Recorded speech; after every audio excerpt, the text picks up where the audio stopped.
mengaku ya? Dia mengaku dan meskipun yang ada di TikTok itu agak bias. Ya. Kayak yang di TikTok itu kan pakai agak ngancam-ngancam juga masih. Ya. Ya kan? Jadi pakai buat Anda yang untuk mohon minta maaf. Ya. Tapi ternyata jam 8:37 pagi. Ya, dia minta maaf ke saya. Wah, ini baru. Dalam perjalanan hidup saya, ini yang menarik. Agar saya bisa sekolah kuliah selain jadi tukang sapu, saya sejak tahun 97 sampai 2002 usaha membuka pengetikan dan fotokopi. Ya, gitu. Nanti kita tanya nih Pak Janes, benar nggak pengetikan memang dan fotokopi bilang, saja? Dan bukan percetakan. Dan saya setelah resmi menjadi kaprodi di Fisik Mostopo tahun 2002, saya menekuni sebagai dosen tetap dan kios usaha saya di Pramuka Pojok.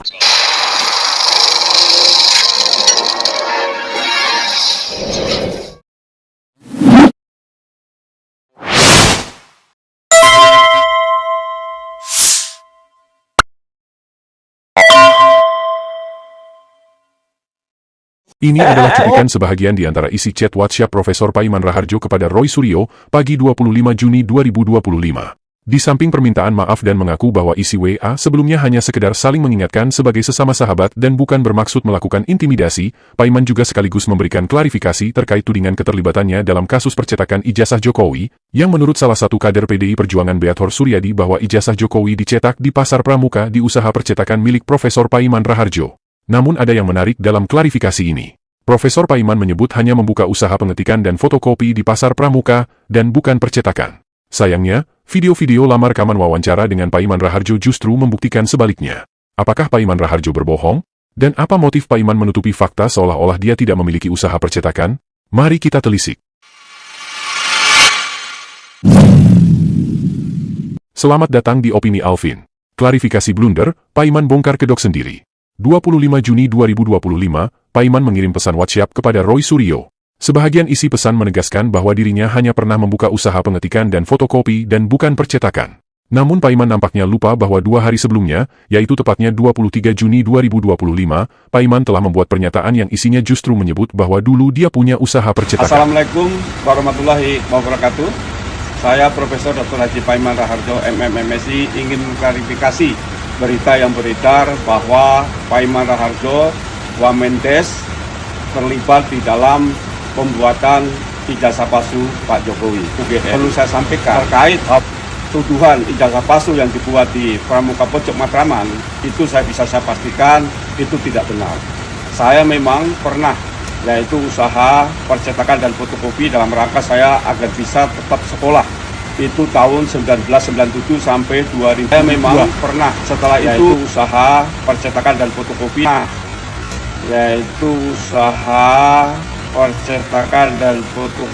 dalam rangka saya agar bisa tetap sekolah. Hanya dalam waktu 2 hari, sang profesor tiba-tiba pikun. Di satu waktu mengakui punya percetakan, di waktu lain menyebut hanya punya usaha pengetikan dan fotokopi, bukan percetakan. Kenapa di sini seolah-olah profesor ini menghindar dan tidak ingin ketahuan punya usaha percetakan? Apakah pada saat memberikan klarifikasi melalui video hanya keseleo lidah? Namun ternyata jejak digital video lama sang profesor membongkar fakta bahwa bukan hanya sekali 2 kali sang profesor mengakui bahwa dia pernah punya usaha percetakan.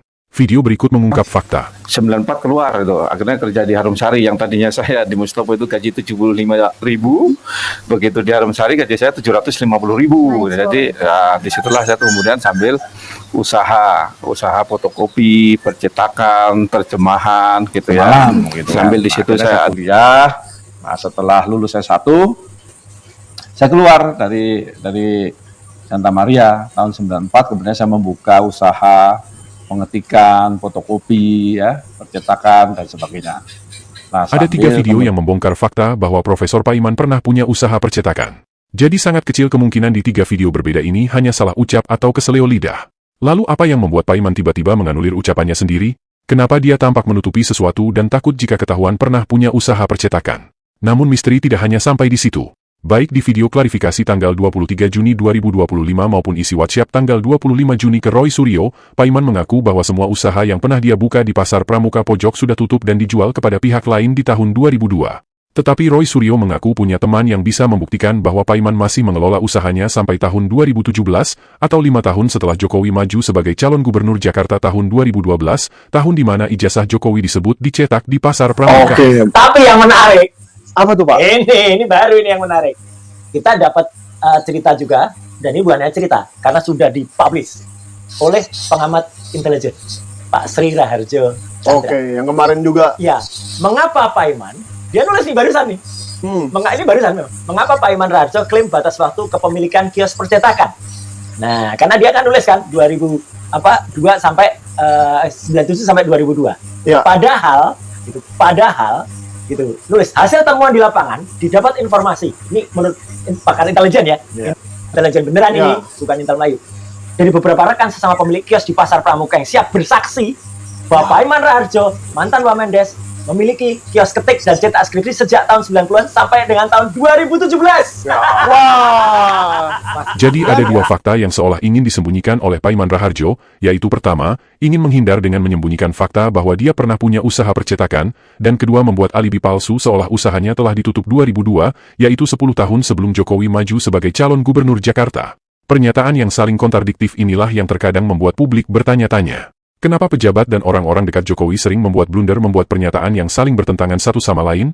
Jika yakin tidak terlibat dalam percetakan ijazah dan dokumen ijazah lainnya, kenapa harus takut mengakui bahwa dia pernah punya usaha percetakan? Bagaimana menurut kalian? Layakkah pernyataan ketua relawan sedulur Jokowi ini dipercaya? Tuliskan pendapat kalian di kolom komentar di bawah video ini, dan terima kasih telah menonton.